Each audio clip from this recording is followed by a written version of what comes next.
एक कपल को शादी के 11 साल बाद एक लड़का हुआ। वे बहुत ही प्रेमी कपल थे और उनका लड़का उनकी आंखों का तारा था। एक सुबह जब वह लड़का तकरीबन 2 साल का था, पति ने एक दवाई की बोतल खुली देखी। उसे काम पर जाने के लिए देरी हो रही थी, इसलिए उसने अपनी पत्नी से उस बोतल को ढक्कन लगाने और अलमारी में रखने के लिए कहा। लड़के की मम्मी रसोई घर में बिजी थी। वो ये बात पूरी तरह से भूल गई थी। लड़के ने वो बोतल देखी और खोलने के इरादे से उस बोतल की ओर गया। बोतल के कलर ने उसे मोह लिया था, इसलिए उसने उसमें की दवाई पूरी पी ली थी। उस दवाई की छोटे बच्चों को छोटी सी मात्रा भी जहरीली हो सकती थी। जब वह लड़का नीचे गिरा तब उसकी मम्मी उसे जल्द से जल्द दवा खाने ले गई और उसकी मौत हो गई।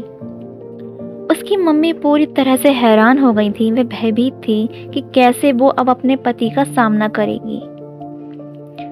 जब लड़के के परेशान पिता दवा खाने में आए तो उन्होंने अपने बेटे को मृत पाया और अपनी पत्नी को देखते हुए सिर्फ 4 शब्द कहे। आपको क्या लगता है कौन से होंगे वो 4 शब्द? पति ने सिर्फ इतना ही कहा, I love you darling। उसके पति का अनपेक्षित व्यवहार आश्चर्यचकित करने वाला था। उसका लड़का मर चुका था। वो उसे कभी वापस नहीं ला सकता था और वो उसकी पत्नी में भी कोई कसूर नहीं ढूंढ सकता था। इसके अलावा आगे उसने खुद ने वह बोतल उठा के बाजू में रख दी होती तो आज उसके साथ ये सब न होता।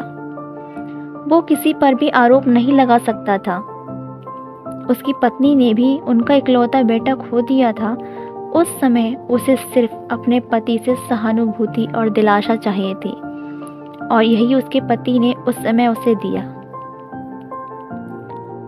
कभी कभी हम इसी में समय व्यर्थ कर देते हैं कि परिस्थिति के लिए कौन जिम्मेदार है या कौन आरोपी है।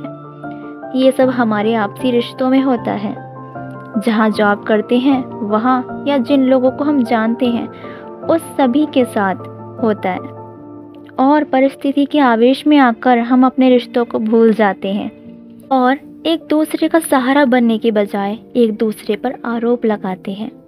कुछ भी हो जाए, हम उस व्यक्ति को कभी भी नहीं भूल सकते जिसे हम प्रेम करते हैं। इसलिए जीवन में जो आसान है उसे प्रेम करो। आपके पास अभी जो है उसे जमा करो और अपनी तकलीफ़ों को विचार कर करके बढ़ाने के बजाय उन्हें भूल जाओ।